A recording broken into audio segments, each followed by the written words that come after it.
Assalamualaikum warahmatullahi wabarakatuh. Di sini saya akan menjelaskan mengenai RPP atau Rencana Pelaksanaan Pembelajaran yang dilakukan di sekolah SMPN 03 Jember dengan materi pembelajaran IPA kelas 9 semester genap. Materi pokok yaitu bioteknologi, alokasi waktu 2 kali 45 menit. A. Kompetensi inti. Dalam kompetensi inti terdapat 4 hal. Yang pertama yaitu menghayati dan menghormati ajaran agama yang dianutnya. Yang kedua, menghargai dan menghayati perilaku jujur, disiplin, tanggung jawab, peduli, toleransi, gotong royong, santun, percaya diri, dalam berinteraksi secara efektif dengan lingkungan sosial dan alam, dalam jangkauan pergaulan dan keberadaannya. Yang ketiga yaitu menerapkan konsep bioteknologi dan peranannya dalam kehidupan sehari-hari. Yang terakhir yaitu membuat salah satu produk dari bioteknologi, yaitu membuat yogurt. B. Kompetensi dasar dan indikator pencapaian. Kompetensi dasar 3.7. Memahami konsep bioteknologi dan peranannya dalam kehidupan manusia dengan indikator 3.7.1 menjelaskan prinsip dasar bioteknologi. Yang kedua, menjelaskan perbedaan prinsip dasar pengembangan dari bioteknologi modern dan konvensional. Yang ketiga, 3.7.3 mengidentifikasi penerapan bioteknologi dalam berbagai bidang. Yang terakhir 3.7.4 yaitu dampak dari penerapan dan pengembangan bioteknologi. 4.7 membuat salah satu produk bioteknologi konvensional yang ada di lingkungan sekitar dengan indikator 4.7.1 yaitu menerapkan prinsip bioteknologi dalam pembuatan salah satu produk bioteknologi konvensional.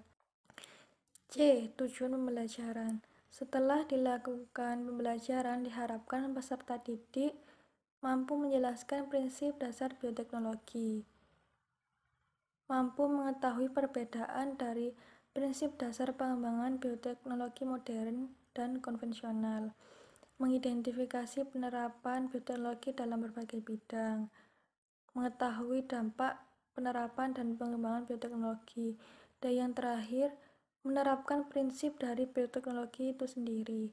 Salah satu contohnya yaitu membuat yogurt. D. Materi pembelajaran. Materi pembelajaran yang terkandung di dalamnya yaitu mengenai prinsip-prinsip dasar bioteknologi, perbedaan pengembangan bioteknologi modern dan konvensional, identifikasi penerapan bioteknologi di berbagai bidang, dan cara membuat produk dari bioteknologi itu sendiri atau penerapannya. E. Model atau metode atau pendekatan pembelajaran. Yang pertama, menggunakan model pembelajaran Discovery Learning STM. Yang kedua, metode pembelajaran menggunakan demonstrasi, studi kasus, dan eksperimen. Yang terakhir, pendekatan student-centered learning. Baik, Assalamualaikum warahmatullahi wabarakatuh. Terima kasih atas penjelasan dari rekan saya tadi. Nah, kali ini kita akan masuk ke tahap-tahap dalam pembelajaran STM. Tentu saja seperti yang kita ketahui, dalam tahapan STM itu ada 5. Yang pertama yaitu pendahuluan, dan yang kedua itu pembentukan atau pengembangan konsep, dan yang ketiga yaitu aplikasi konsep, dan yang tahap 4 ini pemanfaatan konsep, dan yang terakhir yaitu penilaian. Dalam tahap pendahuluan, itu guru mengawali kegiatan pembelajaran dengan mengajak peserta didik untuk bersyukur kepada Tuhan Yang Maha Esa, karena telah memberi negara kita sumber daya alam yang melimpah. Indonesia merupakan negara agraris yang sangat subur, berbagai jenis tumbuhan sebagai penyedia makanan pokok bagai manusia dapat mudah ditemukan. Nah, untuk yang kedua, di sini guru mencoba untuk menyapa dan melihat kehadiran peserta didik, kemudian guru menginformasikan kepada peserta didik mengenai tujuan pembelajaran, dan yang terakhir yaitu guru menceritakan dan memberi pertanyaan tentang bioteknologi untuk diambil hikmah sebagai bahan kepada siswa dalam belajar untuk memberi stimulan rangsangan pada siswa, serta guru juga menggali pengetahuan siswa mengenai bioteknologi dari pertanyaan yang diajukan. Nah, untuk tahapan kedua ini yaitu pembentukan konsep. 1. Guru mencoba untuk mendiskusikan hasil analisis siswa terhadap materi atau artikel yang telah mereka baca mengenai bioteknologi. Setelah mendiskusikan hasilnya, peserta didik diharapkan mengetahui pengertian bioteknologi dengan benar. Nah, untuk ketiga, guru memberikan beberapa gambaran mengenai adanya ilmu bioteknologi membawa dampak positif juga dapat negatif bagi kehidupan sehari-hari, dan siswa mencoba mencerna penjelasan dari guru. Untuk langkah keempat, yaitu peserta didik telah memahami pengertian bioteknologi, kemudian guru mencoba untuk memberikan gambaran atau sebuah contoh mengenai bioteknologi konvensional dengan bioteknologi modern yang ada dalam kehidupan kita sehari-hari. Nah, kemudian peserta didik diberikan oleh guru yaitu mengenai contoh-contoh memanfaatkan bioteknologi dan mencoba untuk mengelompokkan ke dalam masing-masing bidang, baik bidang pangan, kesehatan, pertanian, peternakan, dan lain sebagainya. Nah, untuk terakhir kalinya guru mencoba untuk memberikan contoh sederhana penerapan bioteknologi secara konvensional. Nah, tahap ketiga ini aplikasi. Ya, aplikasinya di sini diarahkan kepada permasalahan yang ada di masyarakat. Dengan pengetahuan yang dimiliki, peserta didik mencoba untuk mengidentifikasi permasalahan yang ada di peternakan sapi perah. Nah, di sini kita mengarahkannya ke sapi perah karena kemungkinan di lingkungan peserta didik itu lebih banyak peternak sapi perah, terutama dalam masalah menangani air susu sapi agar harga jualnya lebih meningkat. Kemudian, peserta didik mencoba untuk memecahkan masalah yang ada dijadikan sebuah produk yang dapat membantu peternak sapi perah tentunya dengan menggunakan prinsip bioteknologi. Untuk tahap 4 yaitu pemantapan konsep, guru menggunakan metode diskusi untuk mencoba menggali pemahaman siswa lagi setelah diberi rangsangan oleh guru dengan mengajukan beberapa pertanyaan kepada peserta didik. Nah, untuk yang kedua, guru memberikan kesempatan kepada peserta didik untuk mengajukan beberapa pertanyaan. Nah, tujuannya yaitu tidaklah hanya untuk menghindari miskonsepsi, dan apabila memang terjadi miskonsepsi, maka guru segera memperbaiki dan memantapkan konsep tersebut. Nah, berikut ini tahap penilaiannya. Kita menggunakan tes tulis, yaitu laporan percobaan. Afektifnya kita menggunakan penilaian sikap, yaitu lembar penilaian diri. Dan yang psikomotor kita menggunakan penilaian praktek atau lembar dokumentasi. Nah, untuk lebih jelasnya tentang pemanfaatan susu di dalam kehidupan sehari-hari, salah satunya yaitu dengan kefir. Berikut ini percobaan yang dilakukan oleh kelompok 8 mengenai proses pembuatan Yakult.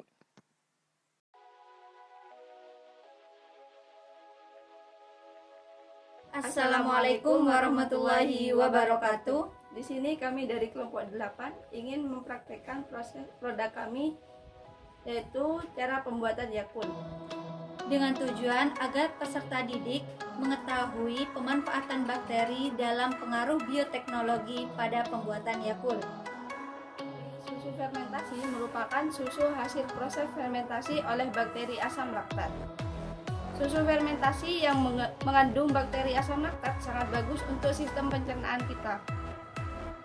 Bakteri asam laktat mampu memproses karbohidrat dalam susu yang disebut laktosa menjadi asam laktat.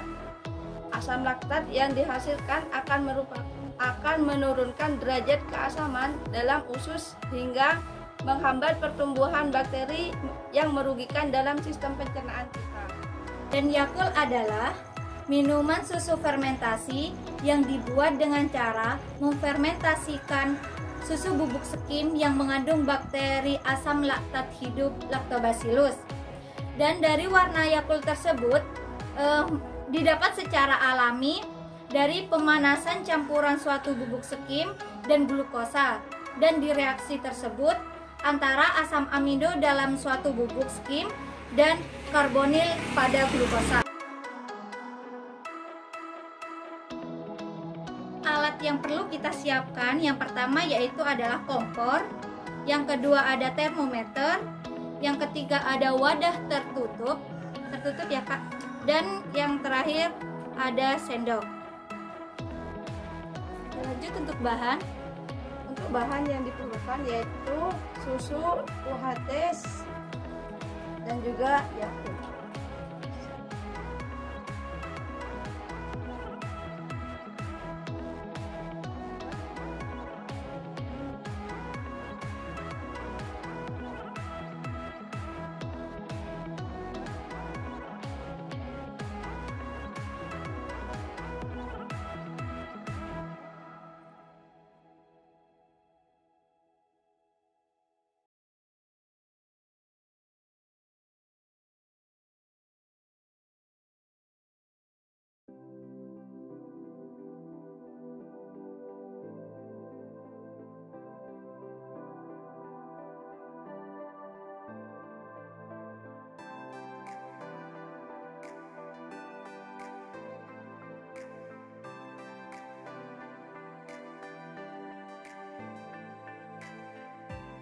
Assalamualaikum warahmatullahi wabarakatuh. Saya Windy Trianingsih. Saya di sini akan mempresentasikan produk dari kelompok kami, yaitu pembuatan Yakult. Pembuatan Yakult ini menggunakan 3 bahan, yaitu susu UHT, Yakult asli, terus gula. Setelah diproses, disimpan selama 24 jam. Terus keesokan harinya ada penambahan gula, terus disimpan lagi ke dalam kulkas selama 24 jam. Ini hasilnya.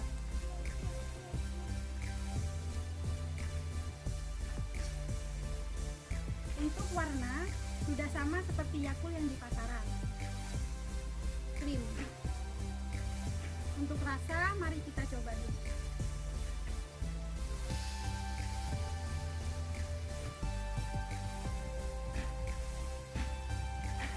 Sudah sama ya, ada asam-asam kecutnya, terus ada manis-manisnya. Tidak terlalu manis karena gulanya gak terlalu banyak.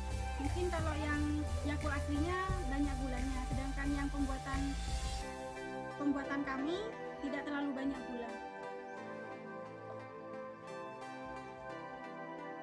Oke, assalamualaikum warahmatullahi wabarakatuh. Baik, saya di sini akan menyimpulkan dari produk kami. Perkenalkan dulu, kami dari kelompok 8 Tadris IPA YIN Jember. Nah, di sini sudah ada produk yang kami hasilkan, yaitu berupa susu Yakult yang sudah difermentasi seperti itu. Nah, kemudian kesimpulannya, baik dari segi warna maupun tekstur yang kami buat, yaitu sudah menyerupai Yakult aslinya. Seperti itu. Itu saja yang dapat kami simpulkan. Wassalamualaikum warahmatullahi wabarakatuh.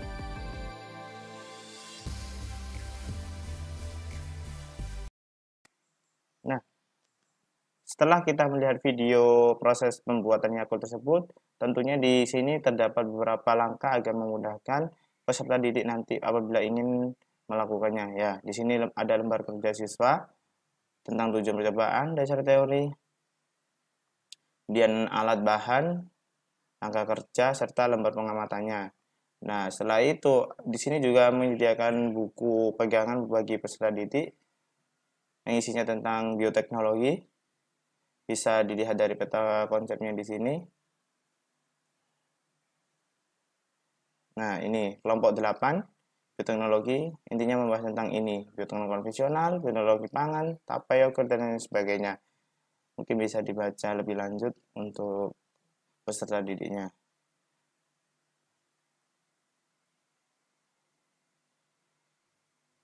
Ya, mungkin itu saja penjelasan tentang pembelajaran sains teknologi dan masyarakat.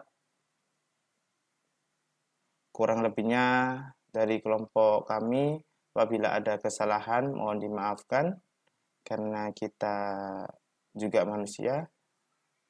Wassalamualaikum warahmatullahi wabarakatuh.